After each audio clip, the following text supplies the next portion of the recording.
there's a lot you can plan for within EHS, but there's things that just come up that we don't anticipate, but people don't trust that they can come to you with these issues, then it gets missed. I think that's when you can have big problems. So this is Facility Rockstars, the podcast that celebrates the unsung heroes of our daily lives, facility professionals. I'm your host, Jay Colbert.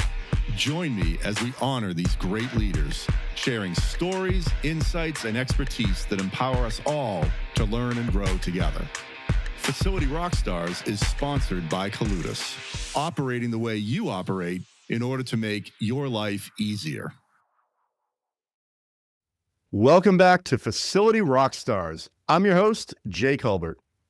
Today's guest is a mission-driven leader with a deep commitment to creating safer, more sustainable workplaces around the world. With extensive experience in environmental, health, and safety leadership, she has built a career around embedding safety and operational excellence into the very fabric of an organization. She's passionate about reducing risks, strengthening governance, and developing talent, all while fostering a culture where safety isn't just a priority, but a shared value that drives innovation and collaboration. Most recently, she was the Vice President, Global EHS at IFF. Lori Santoli, welcome to the show. thank you. Thanks for having me. It's great to be here. Absolutely. Thanks for investing your time with us today. Really appreciate it. Sure. So, Lori, you've got a lot of experience in many different roles throughout your career, and I'd love to ask you, what's been your biggest lesson learned? I think for me, the biggest lesson, and it's something I've always kind of intuitively known, but it's just you get more done by being nice and working with people. So for me, I always find that, it's better to be collaborative and to, like I said, just generally be nice to people. I think in the world of environmental health and safety, particularly, it's very regulatory driven. So you could just kind of push things out and say, this is the way it's got to be. There's a regulation there. And I also think, particularly on the area of safety, for me, sometimes feel like you see a risk and you want to protect people. So you feel like maybe I should just go forward and push this through. But I've found in my career, really, you get more done and it's better product at the end by working with the people that you work with. So kind of bringing them along on the journey. So I think that's really important. I think yields better results. One, because they feel more invested in the solution. And two, you get a better product because oftentimes they're the ones that know the job's the best. So for me, I think that's the biggest lesson. Like I said, it's something I've known, but I think it's been reinforced to me throughout my career. So that's something I always try and keep in mind. But I think that's for me the most important lesson is just to keep that in mind in our professions, to work with people instead of just trying to push things through and push things at them. This is fantastic because it seems so basic and foundational, right? But yet we miss it so often. So when did it first occur to you that, like, wow, being nice to people is actually going to get more done and make their lives better?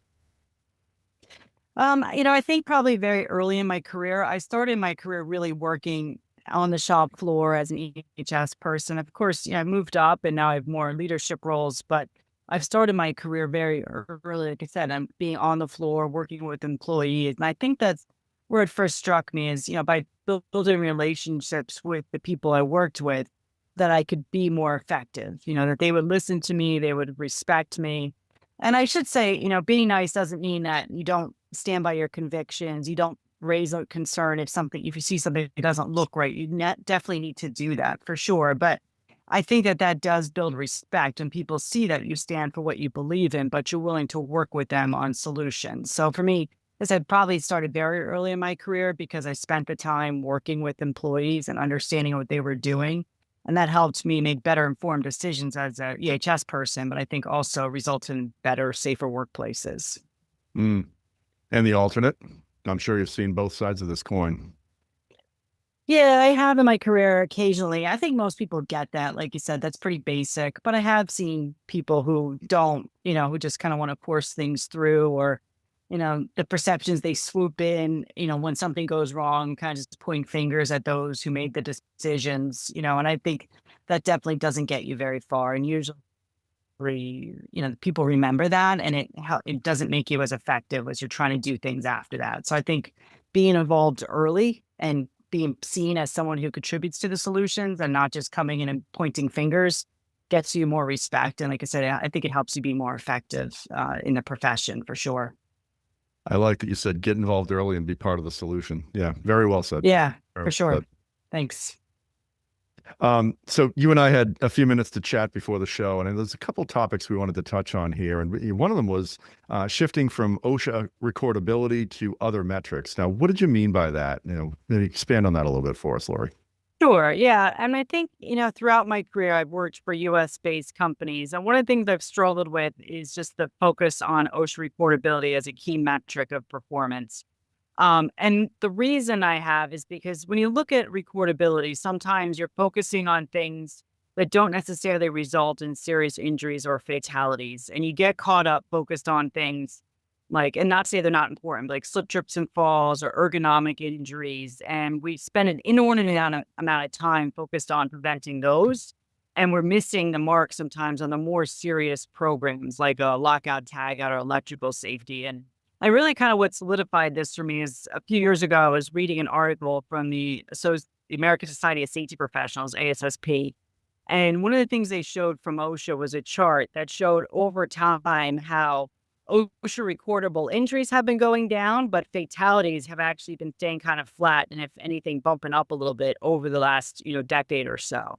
And I think for me, it really kind of gelled or, met what I've experienced in that we might be focused on reducing these injuries from an OSHA recordability standpoint, but we're not putting the attention sometimes as EHS professionals on the programs that can result in very serious, like I said, life-threatening injuries or even fatalities. So for me, I think it can sometimes be the wrong metric. And although it may help to foster some safety culture, we don't want to lose sight and spend time on those areas, for me, that can prevent those most serious things from happening.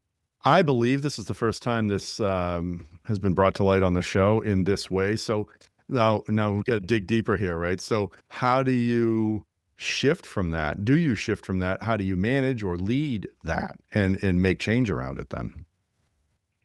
Yeah, and I think, in the world of safety, a lot of leading companies, and this is what the article was about, are looking more at what they call serious injuries, fatalities, SIF or PSIF, potentially serious injuries and fatalities. So you want to look at things that could result in more serious injuries or fatalities versus just looking at recordables as a key metric. So a lot of companies are making that move to like PSIF and SIF and spending time in those programs.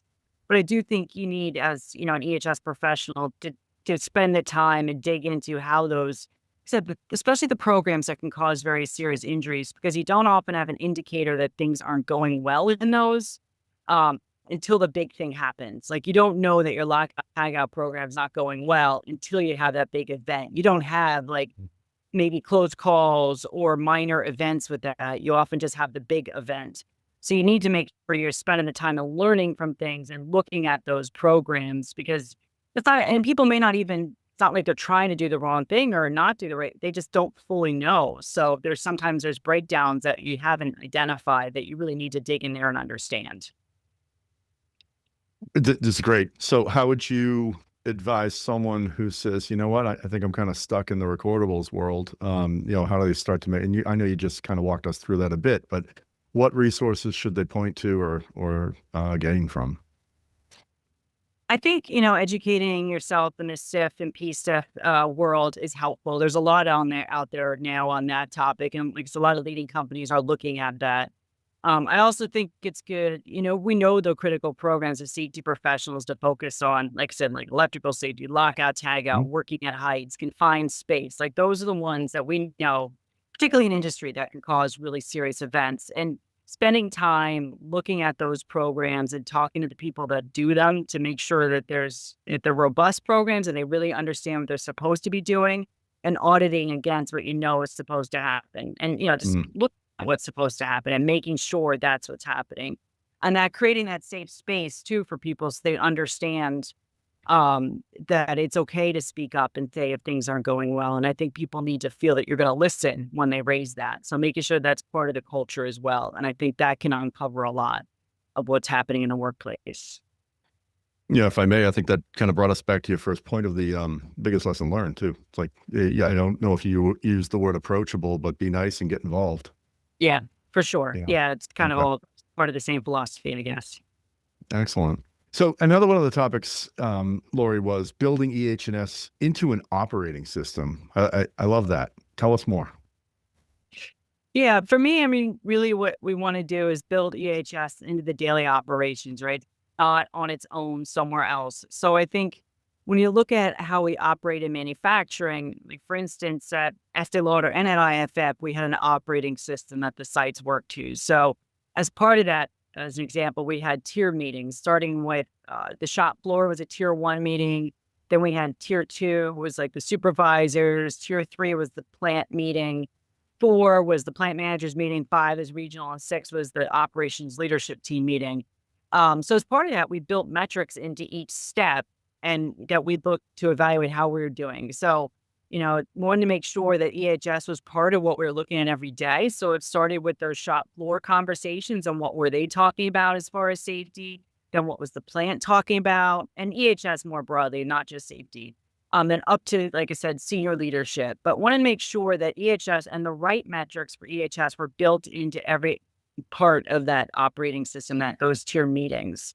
And I think that was one way, like I said, how we kind of made it part of the fabric. It was one of the things that they looked at, but it was an important part and got attention on it then every day.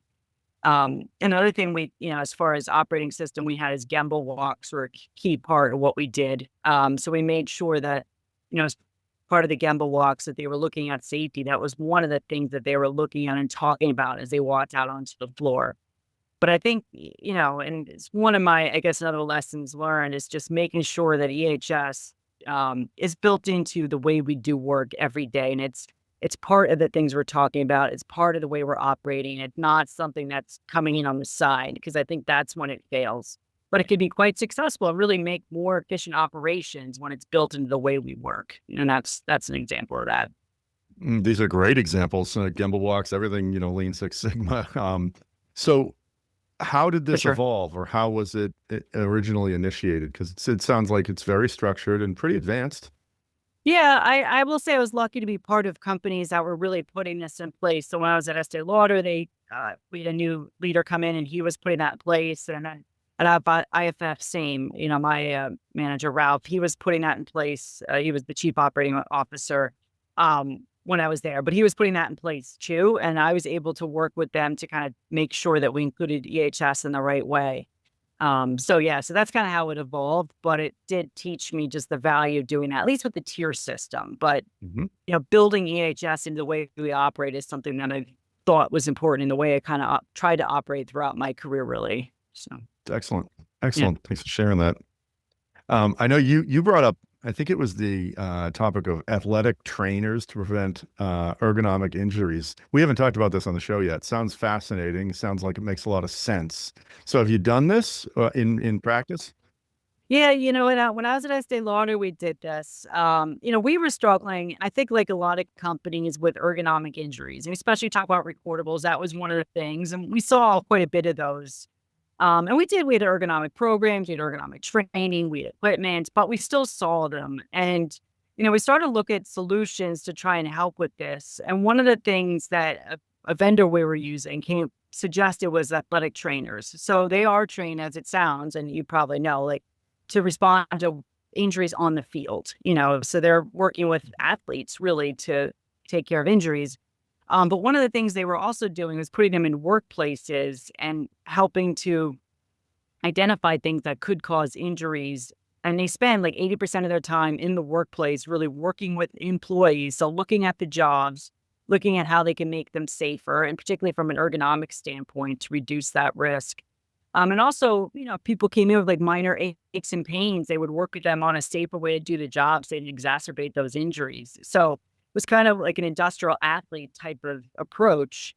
And we had quite a few of them at Estee Lauder. I think we went from like 3 when we piloted it, one at each of the campuses in the US. I think we had at least 12 by the time I left. But it was very successful. We saw, really a step change from injuries, particularly from ergonomics, because they really were able to work with those. But they also help with other kinds of injuries too, like contusions and things like that happen. But I would say, their expertise and where they really added value was in preventing those ergonomic injuries in the workplace. So it was great. Yeah. Brilliant. I love it. Now, I guess just a side note on that. So if someone goes to school to be that, right, and now they're looking at a corporation versus a team organization. Well, I shouldn't say that. It's still a team, but it's not an athletic team per se. Like, how did you get these people? How did you source them? Yeah, we used a company, and I guess I could give them a plug. ATI was the company we used. I know there's other companies that do that now. I think this was back in 2016. I think we started this. So it was, it was pretty early. There wasn't a lot of companies doing it. And I didn't know a lot of other, companies that were using that as a service. But so we really saw a lot of value in it. And I think there's more companies out there now providing that, but they would help identify them and train them. And then we worked with them on like the reporting and, what were they going to do and all those things. So like I said, we saw a lot of value in it. From, just being there in the workplace every day, really. So I think it's brilliant. It's great. Appreciate you bringing up the topic. yeah, sure. So we talked about recordables. We talked, I think lockout, tagout. You're absolutely right. It's critical, and you're right. It's not a minor thing typically when something happens, unless facilities can't get the lock off because you have the key and you're at home. It's an incident, right? Something happens. But that being said, so just for the listeners and myself, what's been, maybe the biggest challenge that you and your team have faced throughout the years? What was it? Tell us a little bit about, because facilities isn't a straight line. Safety isn't a straight line. There's curves in the road every day, right? So what have you run into?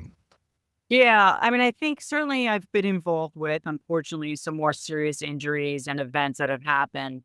When I was thinking about that question, though, the thing that jumped out at me was COVID, and I know probably we don't even want to talk about that anymore, but when I think about the largest challenge that I faced, because it lasted so long, it wasn't just we had an event and responded to it. It was just, it was such a really shift in how we did everything. So for me, I think that was probably the biggest challenge I had, just because it stretched out so much period of time. And it was like this is the first time that really any of us were dealing with this, So I was at Estee Lauder at the time, and I have to say they really did a nice job responding. And we put in place so much stuff and temperature screening and the testing and the barriers. And really, I think they put an extreme amount of effort into it, and it was good. But it was a whole effort. But I think, what I took from that and what I really thought was the upside, one is like, you'll learn how fast you could respond to things when you needed to. And I don't know if everybody else faced this, but, and, I don't want to say the bad things of policies and maybe kind of even red tape, because I'm, in the position where sometimes I'm creating what could be perceived as red tape. But I think, COVID, we were able to get things done so much quicker than sometimes we were, because just everybody was trying to work and get things done. So it amazed me a little bit how quickly we could move sometimes really when we wanted to. And two, I thought it was just, nice how well everybody worked together to really achieve a common purpose. Like everybody was focused on protecting the employees and just keeping the operation going as best we could. So I think it was a great opportunity to work together. Of course, there's a lot of tragedies around COVID. It was not all positive, but I think those are the positive things I took out of it. And really, for me, the lesson learned was just, the emergency preparedness part of our jobs is important. And we had done some stuff to get ready, like we had bird flu and had done some things with that, if you remember that predated.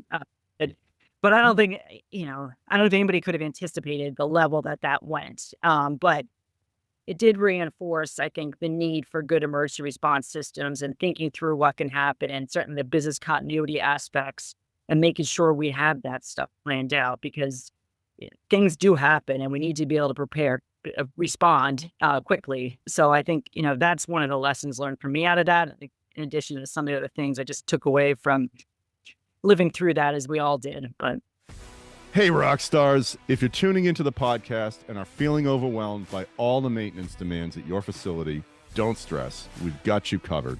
Our sponsor, Coludis, is your go-to partner to help you tackle all those demands and get them done right, on time, and with top-notch quality. From project planning to execution, Coludis is there to make hard work easy. Visit coludis.com today to get started. I love that You brought up like you realize how quickly you can actually respond to something. I think that's probably a big takeaway for a lot of people. And conversely, Yeah. not so much for a lot of people too. Realized, like I remember talking with people like, oh, how are we going to do business? Well, just do this, and I think you can keep going. Right? It sounds like you did a really nice job at Estee Lauder with that. Yeah, I think they did. I mean, there was a lot of time and effort put into it, but it did kept the employees safe, and they were able to keep operating, which was important, of course. Yeah, So, well done. I'm sure they appreciated that. yeah, I think, yeah. And it wasn't just me, there was a whole team, but yeah, I think, certainly it was well received, but it was a good effort. But Let's talk about the importance of risk assessments. I mean, you're a wealth of safety knowledge, so I know I'm kind of moving along here, Lori, but I want to make sure we cover a lot of stuff. yeah, so for risk assessments for me, I think, is super critical. What I've experienced, and I work in an international environment, and I think what I've seen is that other countries do this better, honestly. And not say that we don't at all in the US, but the European standards are more based on risk assessments. In the US, we're more prescriptive in our standards from an OSHA standpoint. So that is helpful. And if you don't know what to do, it's very, okay, first you do this, you do that. But sometimes I feel like we may be missing the mark a little bit in doing risk assessments. And not say, again, this is not blanket, but what I've seen is sometimes that we don't do adequate risk assessments of the job themselves. And that is more baked into other countries and how they assess what's going to be done. For me, I think, looking at a job and seeing, what could go wrong and making sure we have the right controls in place is critical. But I think even more important, it kind of goes back to, I guess, a lot of my theme on this is involving others and, making them part of the solution. So for me, I've seen success when we involve employees in doing those risk assessments because one, it helps make sure we really understand what's being done as best as the employees can describe. They know the jobs. But two, it also involves them in assessing risk, which can be educational. So they understand then what they're supposed to be looking for, what the hazards they see are. They understand why these controls are put in place that are there. So they know it's something they need to maintain or just not ignore. Mhm. It makes a better work product in the end. And so I think risk assessments are an important part of what we do, but they're especially powerful when we involve employees in that and we use their knowledge to create good risk assessments. But like I said, make them part of the process so they're getting educated on what to look for as they're doing that. And that helps for their work into the future. So that's the value, I think, of risk assessments. That's a very strong overarching, I don't know if it's a theme or what you'd call it, but get people involved. Make them part of the process, whether it's risk assessments or something else, right? I really like that theme that you keep coming back to, that foundation, if you will. Okay, I have a question. So if I heard you correctly, we're more prescriptive with our methods here in the US versus Europe and other countries. Did I get that right? Yeah, for sure. I mean, at least from what I've seen in the European side, they're more based on you do a risk assessment and that dictate what's required. In the US, OSHA is very prescriptive. Like this is exactly what you need to do. Like fine space, for instance, I've seen that one or forklifts Hmm. or whatever it may be. Yep. But the standards are quite prescriptive. But in Europe, they're less prescriptive. It's more mandated that you do the risk assessments and then the requirements are based on that from my understanding and what I've learned, between the two cultures. So it's a little bit of different take on it. I think there's value in both, but it is a little bit different way of handling it. You may have just answered it by saying cultures, but I was going to ask the why for the difference. If you understand, is it just the culture of the country? Yeah, I actually don't know why. I don't know if it's just the way the regulations have evolved. It's a good question, but I Hmm. couldn't say why that is. Yeah. I have a lightweight question for you, Lori. What do you love most about what you do and why? Well, that's a good question. Hopefully you do love what you do, right? Or else then then it really stinks, I guess. Hmm. Um, for me, I love, and I've loved what I've done, since really college, since I first started doing this. One, I mean, I think you could tell I really believe in what we do. I believe in the importance of safety and environmental protection because I think, we have employees have a right to be safe at work, and companies have a responsibility to make sure that people go home safely. So I think fundamentally that's very important. And that keeps me very motivated to make sure that people do stay safe while they're working for the companies I've been at. And same thing, environmental, protecting the environment, the sustainability part of it, reducing our impact. I really love that part of it. So for me, it's that, I guess, like I said, it's a mission of sorts for me that has kept me motivated. And that's why I love doing it. I think what I like about the job and have since my first classes, I guess, is I like the technical elements. Like you're learning some really technical programs, like talk about confined space, for instance. But you also get to spend time with people and you get to learn what they're doing. And, you have that relationship building that you can do. You're not behind a desk just working on some technical thing, or at least I never liked that part of it. I liked to be out and be able to work with people. So I think that's the part that I like about the job as well. That, great stuff. And yes, I can obviously tell that you're A, passionate about it and really good and B, what you do. So yeah, yeah, yeah. You've truly immersed yourself in this world. It's awesome. Um, I don't know if this question's different or the same or similar to getting people involved, but what about getting people involved at every level? Have we really touched on that? Yeah, that's a good question. And I think, I spent a little bit of time talking about involving employees, which is certainly important because they do the job. So that, involving them in the work we're trying to do. And I think I hit on that a few times. I'd also say, maybe it goes without saying, I think we know, but you need to involve senior leadership, right? They need to be aligned that this is important and this is something we're going to do, or else things fail. If the support's not there, they don't see it as a value. So I think that is super important. The group I think that I've sometimes missed in my career and, I reflect on, I could do a better job involving is like middle management, like the supervisors and managers. Often in my career, I feel like I've done a good job or try to do a good job involving employees, like I said, doing the risk assessments or the safety committees, wherever it is. And then also leadership, getting them aligned, making sure we're all going in the same direction. But sometimes I feel like I've missed the mark with the supervisors and the managers and making sure that they felt part of what we were doing. And make it, because you might do the training for the shop floor, but you don't do it for the supervisors. They don't really understand what we're doing. Or maybe sometimes I've seen too, it's one of their first jobs. They don't really understand how to lead for safety. Like, how do they show that this is important to them? How do they demonstrate that this is something that they value? So I Hmm. think, what I've learned in my career is to spend more time and, well, at least equal time with that level as I am with the others, and not to miss them, because I think sometimes I thought by osmosis that they would, come along, but it didn't put the effort in. So I think for me, it is important to get every level involved to really be successful. And I think when you do that, you really do create those safety cultures because everybody knows what they need to do. They know how to do it, and they're being brought along on the journey together. So that would be my thought. I think that's a really good distinction you just made. And I think it goes beyond safety EHS because in Yeah. my experience, it's been if you don't get the supervisor or manager's buy-in, there isn't reinforcement at that level. So Yeah.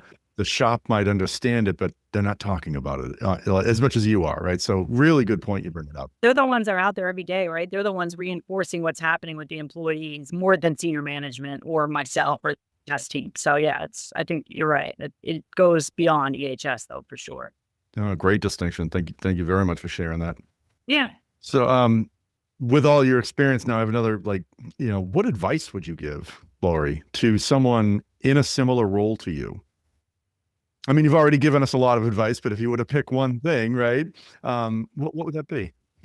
I think, yeah, I mean, I think it's probably like a few of the themes I've hit already would be my advice. One is, like I said, take the time to work with people, to understand what they're doing, to involve them in what's happening, right? And make sure that they feel part of it and not something that's being pushed on them. And then also take every opportunity to understand the operations and build what you're doing into the day-to-day of the operation so that it is part of the way they work and it's not just an extra thing. So I think as much as you can, immersing yourself with what's happening within the operations, with the people who are working there, I think that's what makes it successful. It makes sure that, like you said, the EHS is built into what they're doing, but it also makes, that you're a resource that people will come to, that they feel trusted, they trust you and will come to you when they have issues. And I think that's important too, because there's a lot you can plan for within EHS, but there's things that just come up that we don't anticipate. But if you don't people don't trust that they can come to you with these issues, then it gets missed. I think that's when you can have big problems. So Yep. I think that, Very well said. yeah. So your world is safety. Your world is EH&S. Now we've learned all of this from you. When you're not doing this, what's Lori all about? How do you like to spend time? Yeah, it's interesting. I like free time.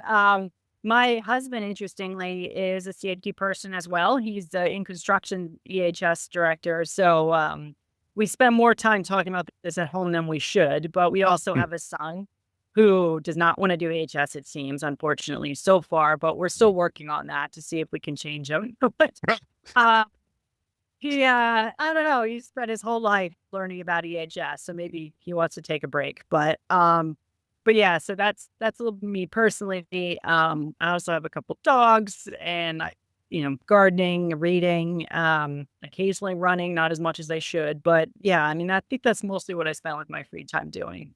So That's great. That's great. Appreciate you sharing. I think that's very, very funny about what you said about your son. You and your husband are going to try to convince him this is the right path. This is the path you're taking. yeah, working on that. But yeah, we'll see. We'll see. But yeah, he just started college, so he has some time to switch. We'll see. Good for him. Fantastic.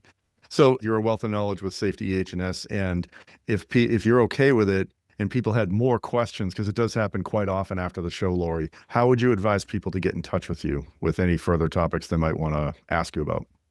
Yeah, I mean, certainly they can get me through LinkedIn. I'm on there often, so they can feel free to message me through that, and I always respond to those. So that would probably be the easiest way to get to me is through that. But Perfect. I don't mind questions if they come up. I'm certainly willing to help if I can. Excellent. Lori, I can't thank you enough for, spending this time on the show with us and, really sharing your knowledge, experience, and your advice. So thank you so very much for that. Yeah, thank you. Thanks for having me. It was great to be here. It was fun Of course. And for everyone listening, I hope you learned something today and enjoyed our conversation with Lori. It's been another great episode of Facility Rockstars, and we'll see everyone next time. It's a wrap. Another episode of Facility Rockstars is in the books. Facility Rockstars is sponsored by Colutus, operating the way you operate in order to make your life easier. Until next time, facilitate and rock on.